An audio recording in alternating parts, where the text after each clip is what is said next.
আজকে বাইরে বেরিয়ে এমন অভিজ্ঞতা হলো, তোমরা শুনলে হাসবে। সকাল সকাল বেরিয়ে পড়লাম। আজকে কিছু দরকারি কাজ আছে। প্রথমে গেলাম মুদিখানার দোকানে। রাস্তায় যেতে যেতে একটা পুরনো বাড়ি আর একটা পুরনো মন্দির চোখে পড়লো। দেখতে দেখতে কখন যে দোকানের কাছে পৌঁছে গেলাম বুঝতেই পারিনি। দোকান থেকে সব প্রয়োজনীয় জিনিসপত্র নিয়ে এবার বাড়ি পথে রওনা দিলাম। পথে মায়ের মন্দিরে একটু প্রণাম করে নিলাম। আর হ্যাঁ, দোকান করতে এসেছি, ঘুষ তো দিতেই হবে, তাই নিজের জন্য একটা চকলেট কিনে নিলাম। এখন সেই চকলেট খেতে খেতে বাড়ির দিকে যাচ্ছি।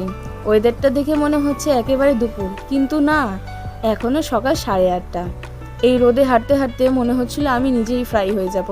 যাই হোক, কোনো মতে বাড়ি পৌঁছালাম, কিন্তু এসে কোনো রেহাই নেই। আবার টিফিনের রান্নাবান্না সেরে বেরিয়ে পড়লাম জেরক্স করাতে। আর গিয়ে শুনলাম আজকের কাজটাই হবে না, মানে একদম ফ্রিতে রোদ খেয়ে আসা হলো। তাই ভাবলাম ঠিক আছে, আর একদিন আবার আসতে হবে। ফিরে আসার পথে সবজি বাজার করে নিলাম। তারপর বাড়ি ফিরে খাওয়া দাওয়া সেরে একটু হাঁটতে বেরোলাম। দেখি কারা এসেছে জানো, এই গরুগুলো। ওদেরকে একটু আলু দিলাম, কারণ ওরা কিন্তু আলু খেতে ভালোবাসে। ওদের সাথে একটু সময় কাটিয়ে বেশ ভালোই লাগলো।